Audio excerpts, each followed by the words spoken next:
चंदौली में महान समाज सुधारक ज्योतिराव फूले की जयंती के अवसर पर अति पिछड़ा समाज महासभा और भागीदारी पार्टी द्वारा भव्य कार्यक्रम का आयोजन किया गया। कार्यक्रम में बड़ी संख्या में लोगों ने पहुंचकर उन्हें श्रद्धांजलि अर्पित की। इस मौके पर मुख्य अतिथि के रूप में भागीदारी समाज पार्टी के राष्ट्रीय अध्यक्ष श्रीकांत साहू और राष्ट्रीय कार्यकारी अध्यक्ष ओम प्रकाश गुप्ता उपस्थित रहे।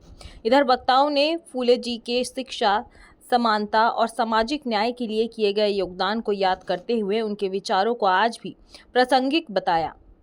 कार्यक्रम के दौरान समाज में शिक्षा को बढ़ावा देने, भेदभाव समाप्त करने और समानता स्थापित करने पर भी जोर दिया गया।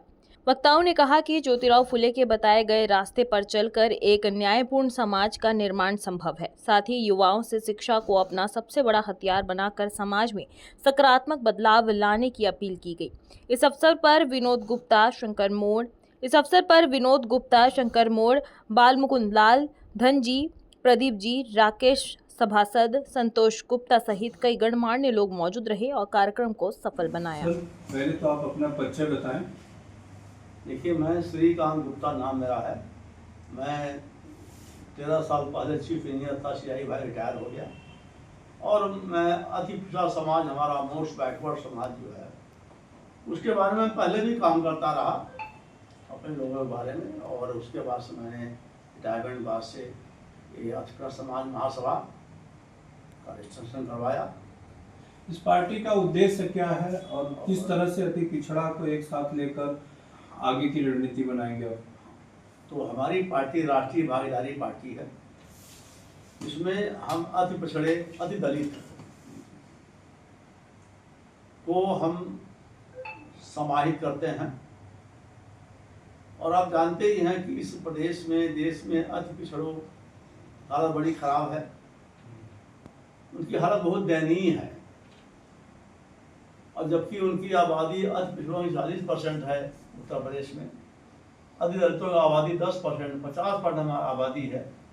लेकिन हम लोग सबसे गए गुजरे समाज में इसमें है कि कोई उत्तर प्रदेश कोई पार्टी, चाहे कांग्रेस हो, चाहे भाजपा हो, चाहे सपा हो, चाहे बसपा हो, सबने हमको धोखा दिया है और हम किसी एजेंडे में हैं ही नहीं।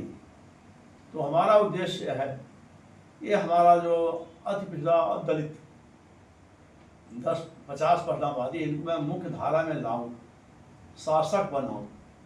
तो जब तक शासक नहीं बनेंगे तब तक आप अत्याचार, अनाचार, भूख, गरीबी, सब प्रताड़ना, सब होती रहेगी। आप बार बार कहते हैं कि अति पिछड़े वर्ग का उनका हक नहीं मिल रहा है, तो कैसे आप इस तरह से देख रहे हैं कि उनका हक जो है नहीं मिल रहा है? आप स्वयं देख लीजिए, कितने हमारे विधायक हैं, कितने हमारे MP हैं, और उनकी डिसीजन मेकिंग में उनका क्या रोल है। देखिए, व्यवस्था में डिसीजन मेकिंग में जिसका रोल होगा वही आगे बढ़ेगा, वही असली अधिकारी है। तो उनका रोल कोई नहीं लेना चाहता है, कोई पार्टी नहीं चाहती उनको हाशिए पर रखा जाए। तो हाशिए पर रख करके और 50% आबादी को अलग रख करके आप सफल कोई नहीं हो सकता है। हम उनको जागरूक करेंगे, उनके लिए हर नौकरी है, राजनीति है, शिक्षा है, कोई व्यवस्था करनी पड़ेगी। आने वाले चुनाव में क्या आपकी पार्टी किसी बड़े पार्टी से गठबंधन कर सकती है? देखिए, बड़ी पार्टी जो है जितनी है, हम तो कहें किसी हम करने तैयार हैं। लेकिन हमारा एजेंडा है, जैसे आरक्षण का वर्गीकरण, सामाजिक सुरक्षा हमारी जो है, जैसे शेड्यूल कास्ट के लिए बना हुआ है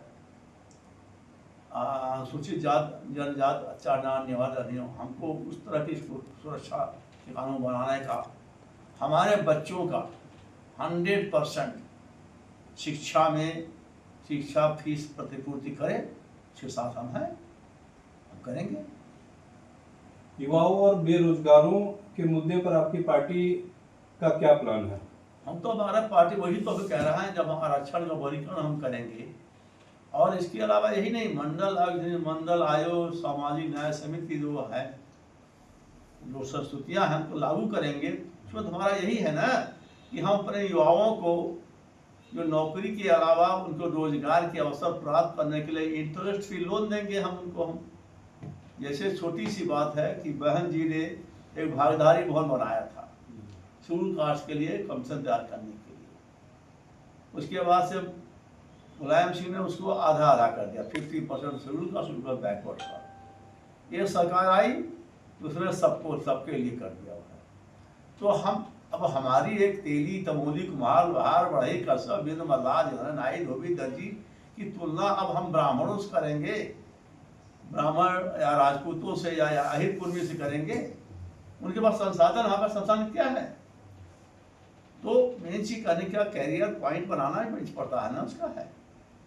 इस समय सरकार तो लघु उद्यम के माध्यम से बेरोजगारों को 5 लाख का निःशुल्क जो है कि सहायता राशि प्रदान कर रहे हैं कि कुछ रोजगार। अनिल जी, मैं भी 37 साल नौकरी किया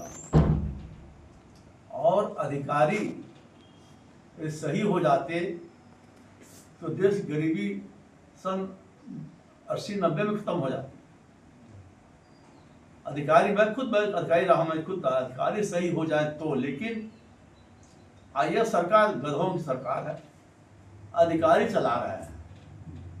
अधिकारी कैसे चलाते हैं मैं भी जानता हूं।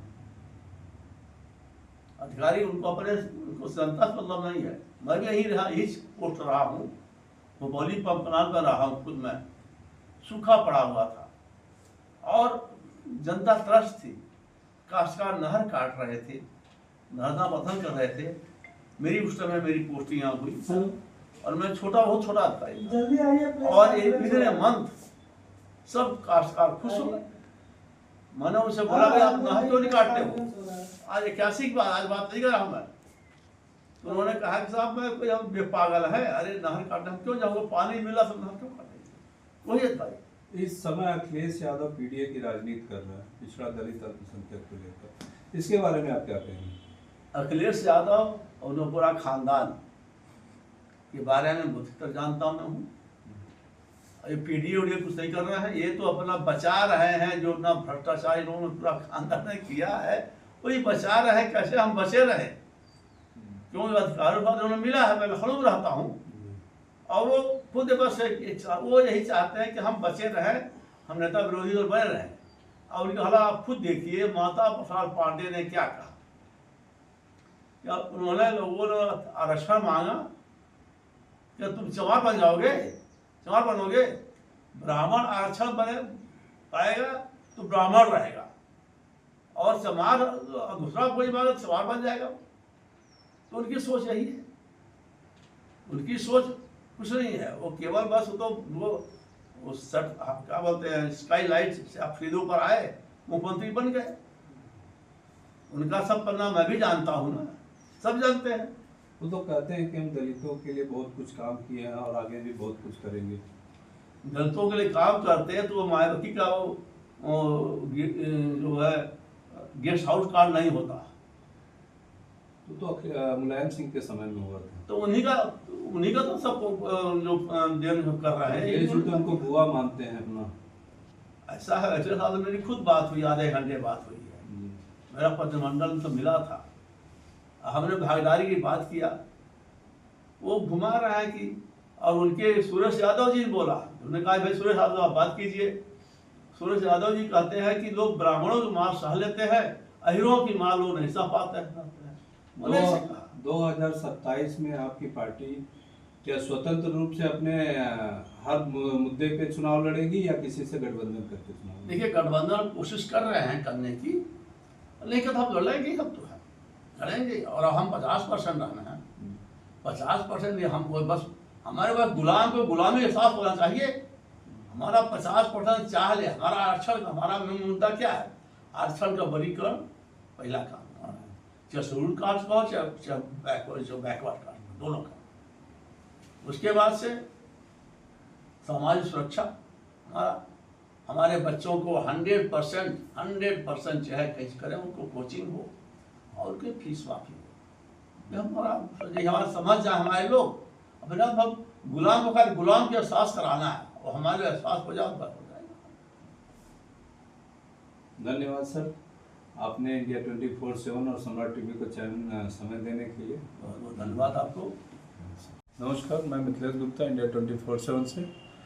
आज चंदौली में मौजूद हूँ। यहाँ पे भागीदारी पार्टी अति पिछड़ों की राजनीति की एक सम्मान समारोह रखा गया था। किस तरह से अति पिछड़ा को एक किया जाए और किस तरह से उनके मुद्दों पे सरकार को घेरा जाए, इसी पे बात करने के लिए आज मौजूद था मैं, जिसके राष्ट्रीय अध्यक्ष श्रीकांत साहू जी हैं, जो एक्शन भी रह चुके हैं सिंचाई विभाग के।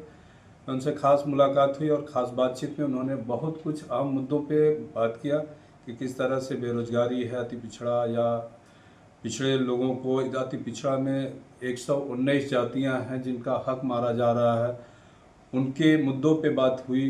और पार्टी 2027 में किस तरह से चुनाव लड़ेगी, उस मुद्दों पे भी उन्होंने चर्चा किया।